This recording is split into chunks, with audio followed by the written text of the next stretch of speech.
Vous savez quoi, tout le monde ne va pas vous aimer, et ce n'est pas grave, que ce soit à cause de quelque chose que vous avez dit, d'une décision que vous avez prise ou de la façon dont vous vous comportez, il y aura des gens qui désapprouveront. Mais voici la vraie affaire.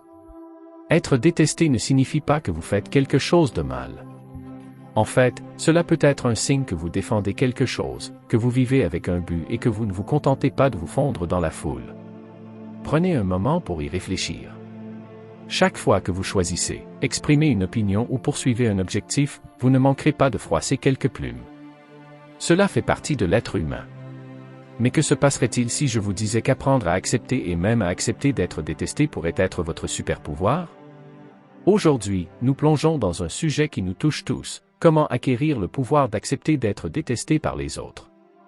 Et nous allons aborder cela à travers le prisme de la philosophie stoïcienne, une sagesse ancienne qui est plus pertinente aujourd'hui que jamais. Au cours des 40 prochaines minutes, nous explorerons pourquoi les gens pourraient ne pas nous aimer, comment cela nous affecte et, surtout, comment nous pouvons utiliser les principes stoïciens pour transformer ce défi en une opportunité de croissance. Que vous soyez confronté à des critiques au travail, que vous naviguiez dans des relations complexes ou que vous essayez simplement de rester fidèle à vous-même dans un monde de jugement sur les réseaux sociaux, cette vidéo est faite pour vous. Nous partagerons des histoires des temps anciens et modernes, proposerons des stratégies pratiques que vous pourrez utiliser immédiatement et, espérons-le, vous verrez le fait d'être détesté sous un tout nouveau jour à la fin. Alors, êtes-vous prêt à acquérir un super pouvoir? Plongeons Y. Tout d'abord, parlons des raisons pour lesquelles les gens pourraient ne pas nous aimer. Il s'agit d'une question complexe, mais sa compréhension peut nous aider à mieux la gérer. Parfois, les gens ne nous aiment pas simplement parce que nous sommes différents.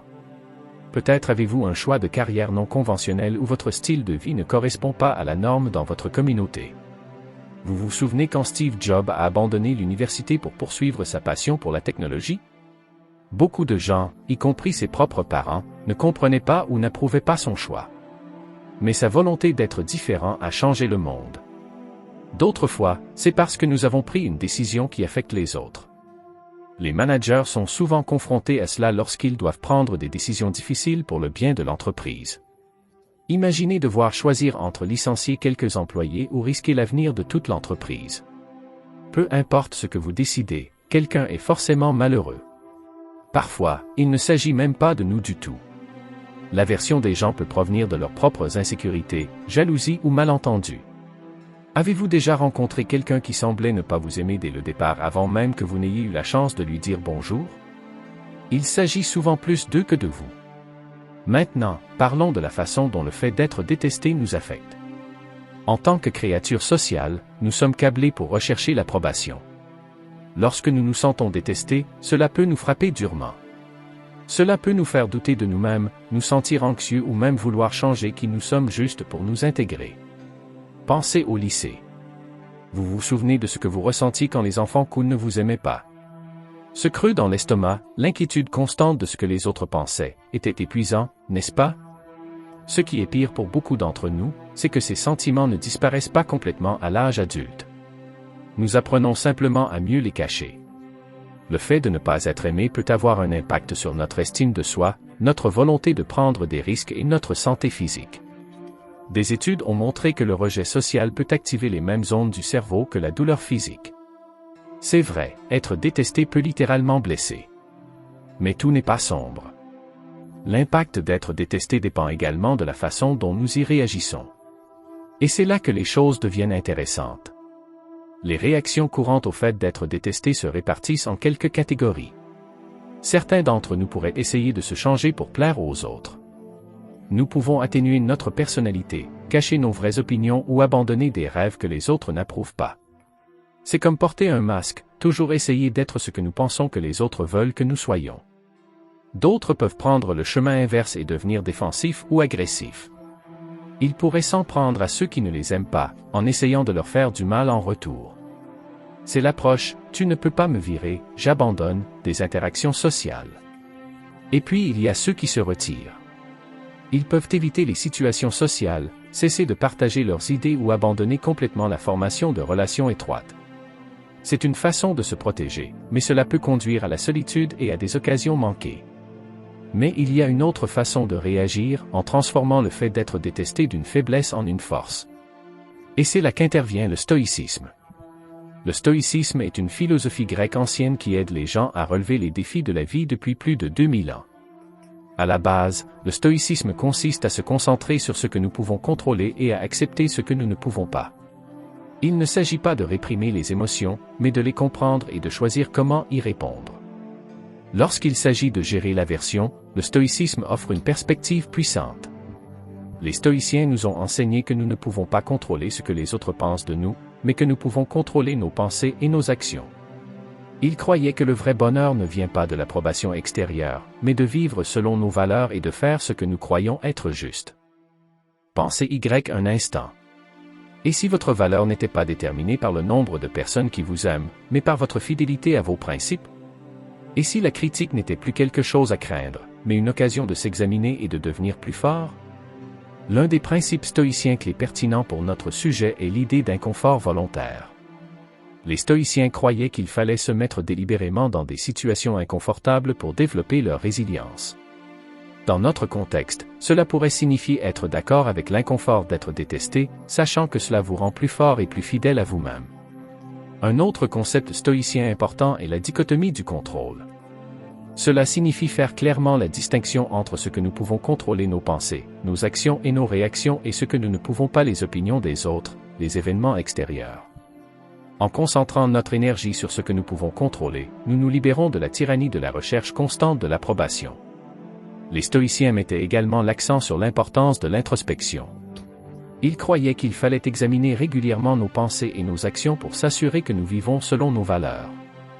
Face à l'aversion, au lieu de réagir immédiatement, une approche stoïcienne serait de faire une pause et de se demander si cette critique est valable.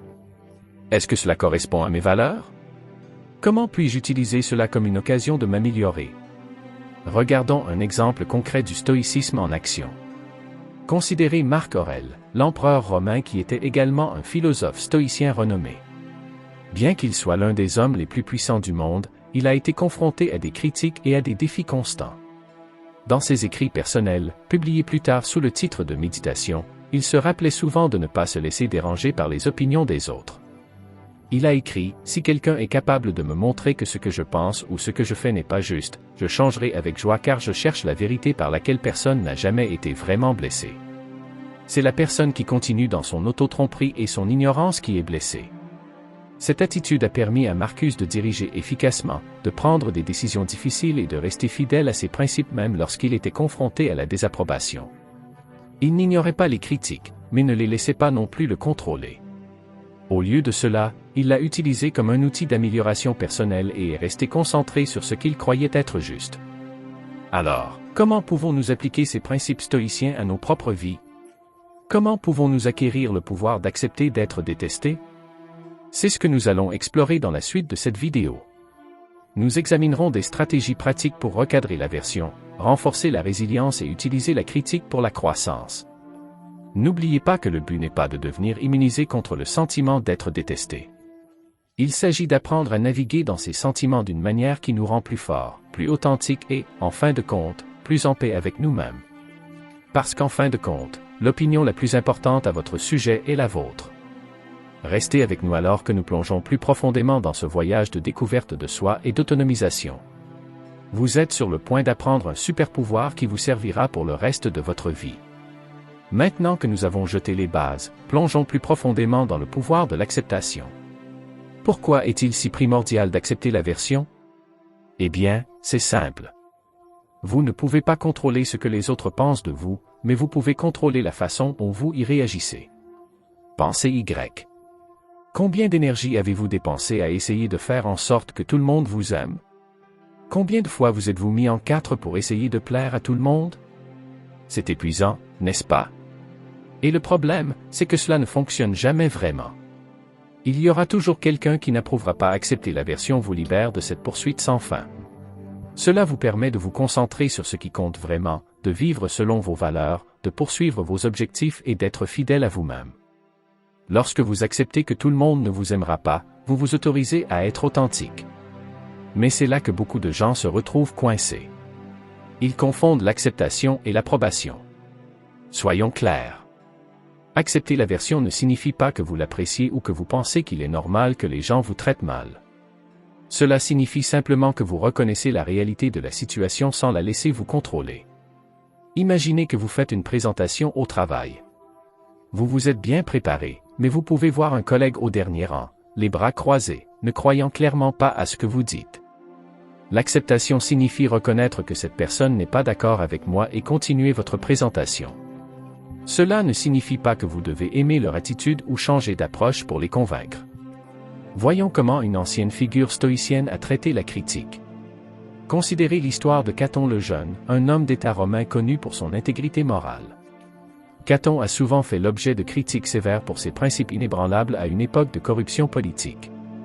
Un jour, alors que Caton parlait au Sénat romain pour dénoncer la corruption, un rival politique devint si furieux qu'il cracha au visage de Caton. Or, dans la société romaine, c'était l'une des insultes les plus graves qui soient. Tout le Sénat resta silencieux, attendant de voir comment Caton réagirait. Qu'a fait Caton? Il s'essuya calmement le visage et continua son discours. Il n'a pas riposté, il n'est pas entré dans une colère noire, et il n'a pas reculé de sa position. Il a accepté la réalité de ce qui s'est passé sans la laisser le détourner de son objectif. La réaction de Caton démontre le pouvoir d'accepter l'aversion. Il ne laissait pas les actions de son rival le contrôler ou le distraire de ce qu'il croyait être important. Il a maintenu sa dignité et sa concentration en acceptant l'aversion sans l'intérioriser. Parlons maintenant de la façon dont nous pouvons recadrer l'aversion en tant qu'outil de croissance. Cela peut sembler contre-intuitif, mais la critique peut être l'un des facteurs de motivation les plus puissants pour s'améliorer soi-même lorsqu'elle est abordée avec le bon état d'esprit. Pensez à une fois où quelqu'un vous a critiqué. Ça a piqué, non? Mais une fois que la piqûre initiale s'est dissipée, vous êtes-vous déjà dit, eh bien, peut-être qu'ils ont raison? C'est le début de l'utilisation de l'aversion comme outil de croissance. La critique nous oblige à nous examiner nous-mêmes. Il remet en question nos hypothèses et nous pousse hors de nos zones de confort. Lorsque quelqu'un n'aime pas quelque chose chez nous ou dans notre travail, c'est l'occasion de nous demander s'il y a du vrai là-dedans. Y a-t-il quelque chose que je pourrais faire mieux? Cependant, voici le hic. Toutes les critiques ne sont pas égales. Il est crucial d'apprendre à identifier les commentaires précieux dans la critique. Posez-vous la question suivante, cette critique est-elle spécifique? Est-ce exploitable? Est-ce que cela vient de quelqu'un dont je respecte l'opinion ou du moins de quelqu'un qui a une expérience pertinente? Si la réponse est oui à ces questions, vous avez peut-être trouvé une occasion en or de croissance. Si la réponse est non, si la critique est vague, inutile ou provient de quelqu'un qui ne sait pas de quoi il parle, alors vous pouvez le reconnaître et passer à autre chose sans qu'il ne vous affecte. Regardons l'exemple moderne de quelqu'un qui a utilisé la version généralisée comme outil de croissance. Considérez l'histoire d'Elon Musk au début de Tesla et SpaceX. Les deux sociétés ont fait l'objet de vives critiques et de scepticisme. Beaucoup de gens n'aimaient pas le style impétueux de Musk et pensaient que ses idées étaient irréalistes. Au lieu de se décourager, Musk a utilisé ses critiques pour alimenter sa motivation. Il écoutait les critiques techniques valables et les utilisait pour améliorer ses produits. Quand les gens disaient que les voitures électriques ne pouvaient pas être sexy ou pratiques, il a travaillé plus dur pour leur prouver qu'ils avaient tort. Lorsqu'ils ont dit que les fusées réutilisables étaient impossibles, lui et son équipe ont continué à innover jusqu'à ce qu'ils réussissent. Musk ne s'est pas laissé arrêter par cette aversion. Au lieu de cela, il l'a recadré comme un défi à surmonter, un problème à résoudre. Et ce faisant, il a révolutionné deux industries. Maintenant, je ne dis pas qu'il faut révolutionner une industrie pour utiliser l'aversion comme outil de croissance, mais vous pouvez appliquer le même principe dans votre propre vie. La prochaine fois que vous ferez face à des critiques, essayez de les regarder objectivement. Y a-t-il quelque chose que vous pouvez en tirer? Y a-t-il un moyen de l'utiliser pour devenir meilleur? Passons à quelques stratégies pratiques pour gérer les avis négatifs. Parce qu'avouons-le, savoir quelque chose en théorie est une chose. Le mettre en pratique lorsque vous êtes face à la désapprobation en est une autre. Tout d'abord, développez la résilience émotionnelle. Il s'agit de votre capacité à rebondir après des expériences négatives. C'est comme construire un muscle émotionnel. Plus vous l'exercez, plus il devient fort. L'une des façons de renforcer la résilience est de recadrer les psychologues. Cela signifie changer votre façon de penser à une situation. Par exemple, au lieu de penser que cette personne ne m'aime pas, je dois être horrible. Essayez de penser, l'opinion de cette personne n'est qu'une perspective. Cela ne me définit pas. Une autre technique consiste à pratiquer l'autocompassion.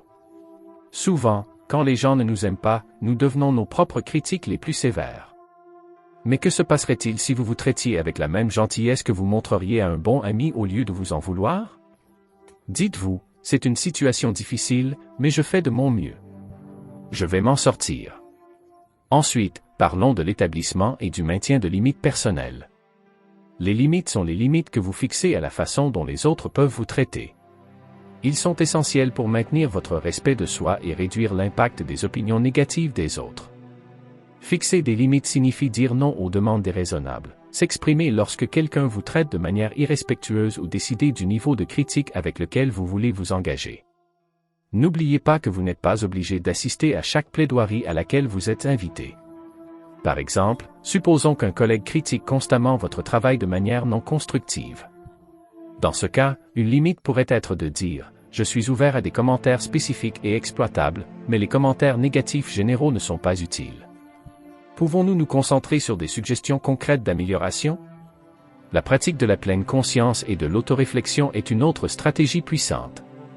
La pleine conscience signifie être pleinement présent dans le moment présent et conscient de vos pensées et de vos sentiments sans les juger. Face à l'aversion ou à la critique, la pleine conscience peut vous aider à observer vos réactions sans être contrôlé par elles. Essayez ceci. La prochaine fois que vous ressentirez la piqûre de la désapprobation de quelqu'un, faites une pause, respirez profondément. Remarquez ce que vous ressentez, les émotions, les sensations physiques. Mais ne jugez pas ces sentiments et n'essayez pas de les repousser. Il suffit de les observer. Ce simple acte de conscience consciente peut aider à créer un espace entre le déclencheur, l'aversion de quelqu'un et votre réponse. L'autoréflexion va de pair avec la pleine conscience. Il s'agit de faire régulièrement le point avec vous-même. Quelles sont vos valeurs? Vos actions sont-elles alignées avec ces valeurs? Lorsque vous êtes sûr de qui vous êtes et de ce que vous représentez, la désapprobation des autres perd beaucoup de son pouvoir. Maintenant, passons à un moment interactif. Je veux que vous fassiez une pause et que vous réfléchissiez. Pensez à une situation récente où vous vous êtes senti détesté ou critiqué. Je l'ai? D'accord. Maintenant, travaillons Y ensemble. Tout d'abord, remarquez ce que vous ressentez lorsque vous pensez à cette situation. Où le ressentez-vous dans votre corps? Quelles émotions surgissent? Il suffit d'observer ces sensations sans essayer de les changer. Maintenant, recadrons cette situation. Au lieu de vous concentrer sur l'aversion, demandez-vous, qu'est-ce que je peux apprendre de cela? Y a-t-il une part de vérité dans la critique que je peux utiliser pour grandir? Si ce n'est pas le cas, puis-je en profiter pour m'exercer à rester ferme dans mes valeurs? Ensuite, fixez une limite. Quelle est la limite saine que vous pourriez fixer dans cette situation? Comment pourriez-vous communiquer cette limite avec respect mais fermeté? Enfin, montrez-vous un peu de compassion. Dites-vous, c'est difficile, mais je fais de mon mieux. J'apprends et je grandis de cette expérience. Comment vous sentez-vous maintenant? Un peu différent, non? C'est le pouvoir de ces stratégies. Ils ne font pas disparaître l'aversion, mais changent la façon dont vous vous y rapportez. Ils vous redonnent le contrôle. N'oubliez pas que la gestion des opinions négatives est une compétence. Comme toute compétence, elle demande de la pratique. Vous ne serez pas parfait du jour au lendemain, et ce n'est pas grave. Le but n'est pas de ne jamais se sentir blessé par l'aversion ou la critique. L'objectif est de développer sa résilience, d'apprendre de l'expérience et de rester fidèle à soi-même malgré la désapprobation. Au fur et à mesure que nous avançons, nous explorerons comment appliquer ces stratégies dans des situations réelles spécifiques, des conflits en milieu de travail aux interactions sur les médias sociaux. Nous examinerons également les avantages à long terme d'accepter l'aversion. Parce que voici la vérité. Apprendre à accepter d'être détesté ne consiste pas seulement à se défendre contre les sentiments négatifs. Il s'agit de se libérer pour vivre une vie plus authentique et plus utile. Le meilleur est encore à venir. Maintenant que nous avons exploré le pouvoir de l'acceptation et quelques stratégies pratiques, voyons comment ces idées se concrétisent dans la vie réelle. Nous allons examiner 3 domaines courants où nous sommes souvent confrontés à l'aversion ou à la désapprobation. Le lieu de travail, les relations personnelles et les médias sociaux. Commençons par le lieu de travail. Imaginez que vous êtes dans une réunion d'équipe et que vous présentez une nouvelle idée qui vous passionne. Pendant que vous parlez, vous remarquez que votre collègue John lève les yeux au ciel. Après la réunion, il vous prend à part et vous dit que ça ne marchera jamais. Vous faites perdre du temps à tout le monde. Aïe, n'est-ce pas? Mais appliquons ce que nous avons appris. Tout d'abord, acceptez la réalité. John n'aime pas votre idée. Ce n'est pas grave. Cela ne signifie pas que votre idée est terrible ou que vous êtes incompétent. Ensuite, recherchez tout commentaire précieux caché dans ces critiques. Y a-t-il une préoccupation particulière à laquelle vous pourriez répondre? Sinon, c'est bien aussi. Maintenant, fixez une limite. Vous pourriez dire, John, j'apprécie que vous partagiez vos préoccupations. À l'avenir, je trouverais plus utile que vous puissiez fournir des commentaires spécifiques pendant la réunion. De cette façon, nous pouvons en discuter en équipe. Enfin, réfléchissez. Êtes-vous toujours confiant dans votre idée? Est-ce que cela correspond à vos valeurs et à ce que vous pensez être le mieux pour l'entreprise? Si c'est le cas, ne laissez pas la désapprobation d'une personne vous décourager. Utilisez-le comme motivation pour affiner et améliorer votre proposition. Passons aux relations personnelles, considérons un scénario familial. Vous avez décidé de poursuivre une carrière dans les arts, mais vos parents vous désapprouvent fortement. Ils voulaient que vous deveniez médecin ou avocat. Cette situation est plus délicate car elle implique des personnes qui vous sont chères. Commencez par accepter leur désapprobation sans la laisser vous définir. Comprenez que leur opinion provient probablement d'une source d'inquiétude pour votre avenir. Ensuite, recherchez le problème sous-jacent. S'inquiète-t-il de la stabilité financière? Sécurité de l'emploi? Répondez directement à ces préoccupations. Vous pourriez dire, je sais que vous êtes inquiet pour mon avenir. J'ai fait des recherches sur ce cheminement de carrière et voici mon plan pour me constituer un revenu stable. Fixez des limites à la façon dont ce sujet est abordé. Par exemple, j'apprécie votre opinion, mais j'ai besoin que vous respectiez mon choix. Pouvons-nous nous mettre d'accord pour ne pas discuter de cela lors des réunions de famille? N'oubliez pas qu'il est possible d'aimer quelqu'un profondément et d'être en désaccord avec lui. Votre choix de carrière n'a pas à nuire à votre relation si vous abordez la situation avec compréhension et des limites fermes et respectueuses. Attaquons-nous maintenant au Far West des médias sociaux. Vous publiez une photo de vous lors d'un rassemblement politique, et soudain, vos notifications sont inondées de commentaires en colère de personnes qui ne sont pas d'accord avec vos opinions. Tout d'abord, respirez. Acceptez que dans le vaste monde des médias sociaux, vous rencontrerez des gens qui n'aiment pas vos opinions. Ce n'est pas une réflexion sur vous. C'est la nature de la plateforme. Ensuite, décidez quels commentaires, le cas échéant, valent la peine d'être pris en compte. Y a-t-il une possibilité de dialogue constructif? Si c'est le cas, répondez de manière réfléchie. Si ce n'est pas le cas, vous pouvez ignorer ou supprimer les commentaires hostiles. N'oubliez pas que vous n'êtes pas obligé de vous engager dans toutes les opinions qui vous sont présentées. Fixez des limites claires pour votre utilisation des médias sociaux. Vous pouvez limiter le temps passé à lire les commentaires ou désactiver les commentaires sur des publications spécifiques. Vous pouvez organiser votre liste d'amis pour créer un environnement en ligne plus favorable. Réfléchissez à la raison pour laquelle vous partagez en premier lieu. Exprimez-vous vos valeurs, sensibilisez-vous à une cause à laquelle vous croyez? Si c'est le cas, laissez cet objectif vous ancrer face à la désapprobation. Dans tous ces scénarios, il est essentiel de rester fidèle à vous-même tout en naviguant dans le monde social complexe qui vous entoure. C'est un exercice d'équilibre, mais avec de la pratique, cela devient plus facile. Parlons maintenant de cultiver la paix intérieure au milieu de la désapprobation extérieure. C'est ici que se déroule l'action réelle. C'est une chose de gérer des cas individuels d'aversion. C'en est une autre de maintenir un sentiment de calme intérieur face à une désapprobation permanente.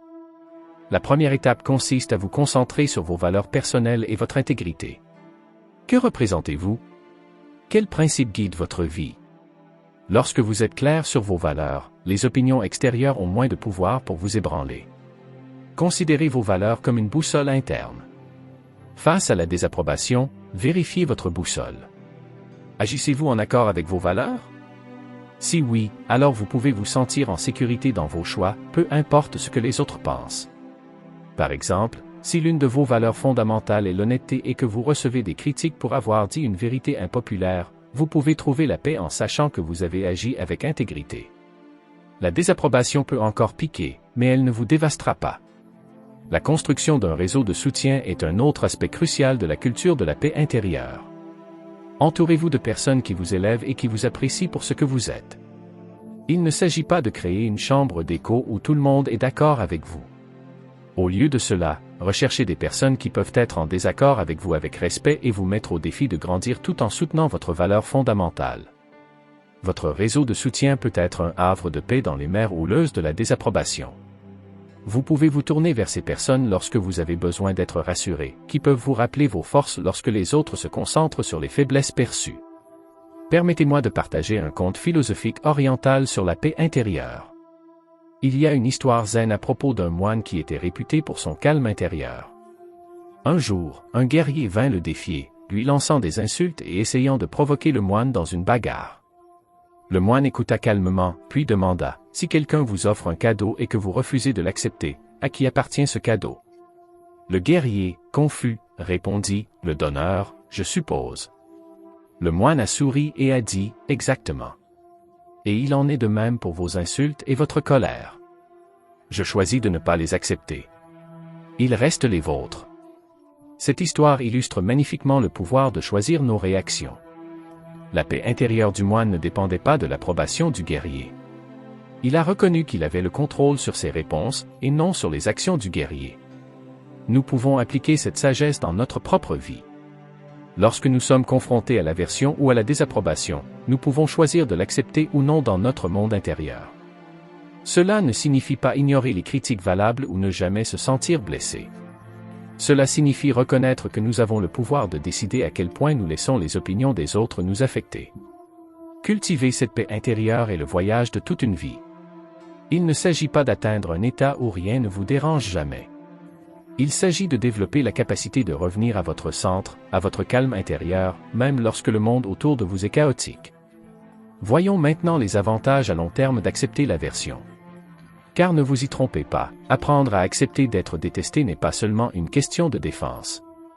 Il s'agit de s'ouvrir à une vie plus authentique, confiante et résiliente. Tout d'abord, parlons d'une authenticité et d'une confiance en soi accrue. Lorsque le besoin d'approbation universelle ne vous motive plus, vous êtes libre d'être vous-même. Vous pouvez exprimer vos pensées sincères, poursuivre vos vraies passions et vivre selon vos valeurs réelles, et non selon les valeurs que les autres pensent que vous devriez avoir. Cette authenticité conduit naturellement à une plus grande confiance en soi. Pourquoi? Parce que vous n'essayez plus d'être quelqu'un que vous n'êtes pas. Vous n'êtes pas constamment en train de vous remettre en question, de vous demander si cette action ou ce commentaire fera que quelqu'un ne vous aimera pas. Au lieu de cela, vous restez ferme dans ce que vous êtes. Pensez aux personnes que vous admirez le plus. Il y a de fortes chances qu'ils ne plaisent pas aux gens. Ce sont des individus qui défendent quelque chose et qui n'ont pas peur d'être détestés pour leurs croyances ou leurs actions. C'est le genre de confiance que vous développez lorsque vous acceptez la possibilité d'être détesté. Ensuite, l'acceptation de l'aversion conduit à de meilleures capacités de prise de décision. Lorsque vous êtes trop préoccupé par le fait d'être aimé, vous pouvez vous abstenir de prendre des décisions nécessaires mais impopulaires. Vous pouvez choisir l'option sûre plutôt que la bonne option. Mais lorsque vous acceptez que l'aversion est parfois inévitable, vous vous libérez pour prendre des décisions basées sur ce que vous croyez vraiment être le mieux, et non sur ce qui froissera le moins de plumes. Cela conduit à de meilleurs résultats à long terme, tant dans votre vie personnelle que dans votre cadre professionnel. Par exemple, un manager qui est à l'aise avec le fait d'être détesté peut prendre des décisions difficiles mais nécessaires pour maintenir un projet sur la bonne voie. Un parent qui est d'accord avec une désapprobation temporaire peut fixer des limites importantes qui profitent à son enfant à long terme.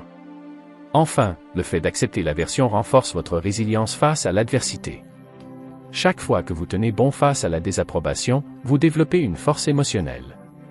Vous vous prouvez à vous-même que vous pouvez gérer l'inconfort et rester fidèle à vos valeurs même lorsque c'est difficile. Cette résilience vous sert dans tous les domaines de la vie. Il vous aide à rebondir après les revers, à persévérer face aux défis et à garder votre sang-froid dans des situations de haute pression. C'est comme construire un système immunitaire émotionnel. Plus vous l'exercez, plus il devient fort. Prenons l'exemple de quelqu'un qui a appris à accepter l'aversion pour la poursuite d'un objectif à long terme. Comme pour la création d'une entreprise ou l'écriture d'un livre, ils seront inévitablement confrontés à des critiques et à des revers. Mais parce qu'ils ne sont pas dévastés par toutes les opinions négatives, ils peuvent persister là où d'autres pourraient abandonner. Ils peuvent prendre des commentaires utiles et laisser aller le reste. En substance, accepter l'aversion ne change pas seulement la façon dont vous gérez la désapprobation. Cela change qui vous êtes. Il vous transforme en un homme plus authentique, confiant, décisif et résilient. Cela vous permet de vivre votre vie selon vos propres conditions, de poursuivre ce qui compte vraiment pour vous sans être freiné par la peur des opinions des autres. Et voici la belle ironie. Lorsque vous n'êtes plus désespéré d'obtenir l'approbation de tout le monde, vous finissez souvent par gagner un véritable respect. Les gens sont attirés par l'authenticité et la confiance tranquille. En acceptant la possibilité d'être détesté, vous devenez le genre de personne que les autres admirent. Quelqu'un qui défend quelque chose et qui n'est pas influencé par chaque opinion passagère. Alors que nous terminons cette section, je veux que vous imaginiez la personne que vous pourriez être si vous adoptiez pleinement cet état d'esprit. Imaginez les objectifs que vous pourriez poursuivre, les positions que vous pourriez prendre, la vie que vous pourriez mener si la peur d'être détesté ne vous retenait plus. C'est le pouvoir dont nous parlons. C'est la transformation qui est possible. Et dans notre dernière section, nous parlerons de la façon de commencer à faire ce changement dans votre propre vie, à partir d'aujourd'hui. Nous avons voyagé sur le terrain difficile de l'acceptation, de la croissance et de la paix intérieure. Maintenant, ramenons tout cela à la maison.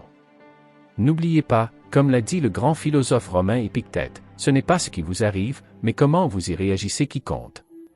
Votre pouvoir ne réside pas dans le contrôle des opinions des autres, mais dans la maîtrise de vos réponses. Imaginez que vous vous réveillerez demain, embrassant pleinement ce super pouvoir stoïque. Vous sortez dans le monde, n'étant plus enchaîné par la peur de la désapprobation. Vous dites votre vérité, poursuivez vos passions et restez ferme dans vos valeurs. Bien sûr, tout le monde ne l'aimera pas, mais vous savez quoi? Ce n'est pas grave. Comme l'a dit puissamment Theodore Roosevelt, ce n'est pas le critique qui compte, ni l'homme qui souligne comment l'homme fort trébuche, ou l'auteur des actions aurait pu mieux les faire. Le mérite en revient à l'homme qui est réellement dans l'arène. Vous choisissez d'être dans l'arène. Vous choisissez de vivre pleinement, authentiquement et avec détermination. Et cela, mes amis, c'est la vraie liberté. Ce voyage ne s'arrête pas en même temps que cette vidéo. C'est une pratique quotidienne, un engagement à vie envers la croissance et la maîtrise de soi. Il y aura des défis. Il y aura des jours où la piqûre de la désapprobation sera presque trop difficile à porter. Dans ces moments-là, rappelez-vous les paroles de Marc Aurèle. Vous avez du pouvoir sur votre esprit, pas sur les événements extérieurs. Réalisez cela, et vous trouverez la force. Cette force est en vous en ce moment. Vous devez le cultiver, et vous n'avez pas à le faire seul. C'est pourquoi nous sommes ici à la communauté stoïcienne. Nous sommes dans ce voyage ensemble, nous nous soutenons mutuellement, nous apprenons les unes des autres, nous grandissons ensemble. Voici donc le défi que je vous lance. Prenez une chose que vous avez apprise aujourd'hui et mettez-la en pratique. Il peut s'agir de fixer une limite, de recadrer les critiques ou simplement de faire une pause pour vérifier votre boussole intérieure avant de réagir à la désapprobation. Quoi qu'il en soit, engagez-vous. Faites-le consciemment, intentionnellement. Ensuite, revenez et partagez votre expérience. Commentez ci-dessous. Engagez-vous avec d'autres voyageurs sur ce chemin stoïcien. Votre histoire pourrait inspirer quelqu'un d'autre à faire ce premier pas. Si vous avez trouvé de la valeur dans la vidéo d'aujourd'hui et que vous êtes prêt à plonger plus profondément dans la sagesse stoïcienne et la philosophie pratique, appuyez sur ce bouton d'abonnement. Rejoignez la communauté stoïcienne. Construisons ensemble la résilience. Cultivons ensemble la paix intérieure. Révolutionnons la façon dont nous naviguons dans ce monde complexe, parfois dur, mais finalement beau. Rappelez-vous, selon les mots de Sénèque, nous souffrons plus souvent en imagination qu'en réalité. Lâchez donc le poids imaginaire de l'approbation universelle.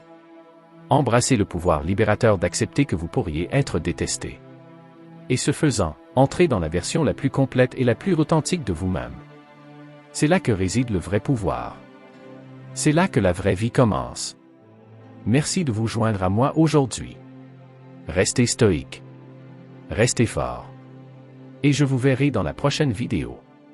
La communauté stoïcienne est là pour vous à chaque étape du processus.